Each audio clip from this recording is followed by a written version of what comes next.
എല്ലാവർക്കും നമസ്കാരം. അപ്പോൾ നമ്മളെല്ലാവരും ഈ അടുത്ത ദിവസം കണ്ടൊരു ഇഷ്യൂ ആണ് രമേശ് നാരായണൻ അതേപോലെ ആസിഫ് അലി തമ്മിലുള്ള ഇഷ്യൂ. ഒരു വേദിയിൽ വെച്ച് വളരെ മോശമായിട്ടാണ് ഈ രമേശ് നാരായണൻ ആസിഫ് അലിയോട് പെരുമാറിയത്. നമ്മളെല്ലാവരും കണ്ടതാണ്.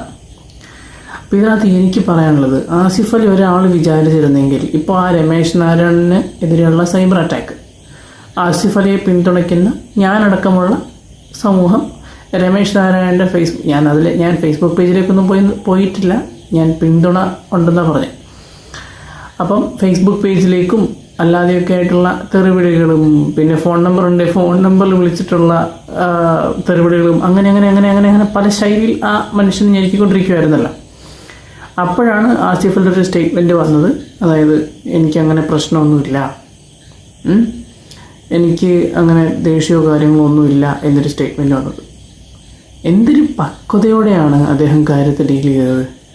എനിക്കത് കണ്ടപ്പം സത്യം പറഞ്ഞാൽ ഒരുപാട് സന്തോഷമായി. കാരണം വെച്ച് കഴിഞ്ഞാൽ, ഞാൻ പറഞ്ഞില്ലേ, മറ്റാരെങ്കിലും ആയിരുന്നെങ്കിൽ ചിലപ്പോൾ ഈ വിഷയത്തെ ഊതിപ്പെരുപ്പിച്ച് അത് വല്ലാണ്ടതങ്ങ് വലുതാക്കി കുറേ കൂടെ മോശമായിട്ട് ഈ വിഷയം പോയേനെ. അതായത് കുറേ കൂടെ ആൾക്കാർ ആസിഫ് അലി കൊടുത്ത മറുപടി എന്നും പറഞ്ഞിട്ട് ഈ മറുപടി എങ്കിലും അത് കഴിഞ്ഞ് പിന്നെ ആൾക്കാർ ഒന്നും കൂടെ അപ്പോൾ ആ വിഷയത്തിൽ ആസിഫ് അലിനെ കുറച്ച് ഖേദമൊക്കെ പ്രകടിപ്പിച്ച് എനിക്ക് ഭയങ്കര വിഷമമുണ്ട്, എനിക്ക് ഭയങ്കര ദേഷ്യമുണ്ട് എന്നൊക്കെ പറഞ്ഞിരുന്നെങ്കിൽ അത് ഭയങ്കര പ്രശ്നമായിട്ട് പോയേനെ.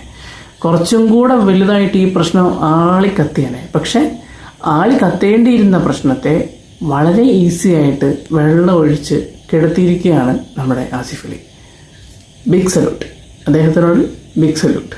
അപ്പോൾ എന്തായാലും ഈ വിഷയത്തിൽ എനിക്ക് പറയാനുള്ളത്, ആസിഫ് അലിയുടെ പക്വതയോടുകൂടിയുള്ള ആ ഒരു സമീപനം എനിക്കൊരുപാട് ഇഷ്ടപ്പെട്ടു. എന്തുകൊണ്ടും ആ ഒരു സമീപനം നന്നായി. ഞാൻ പറഞ്ഞില്ലേ, നമുക്കൊരു പ്രശ്നം ഊരിപ്പെരുപ്പിക്കാനും അതായിട്ട് ബന്ധപ്പെട്ട് പോകാനൊക്കെ ആർക്കും പറ്റും. പക്ഷെ അത് ഇത്രയും സിമ്പിളായിട്ട് ഡീൽ ചെയ്യാൻ പറ്റുക എന്ന് പറഞ്ഞാൽ അത് വളരെ കുറച്ച് പേർക്ക് മാത്രം പറ്റുന്നൊരു കാര്യമാണ്. സോ ഞാൻ അദ്ദേഹത്തെ പൂർണ്ണ മനസ്സോടുകൂടി പ്രശംസിക്കുക. അപ്പോൾ ശരി, നമുക്ക് നാളെ മറ്റൊരു വീഡിയോയിൽ കാണാം. ബൈ.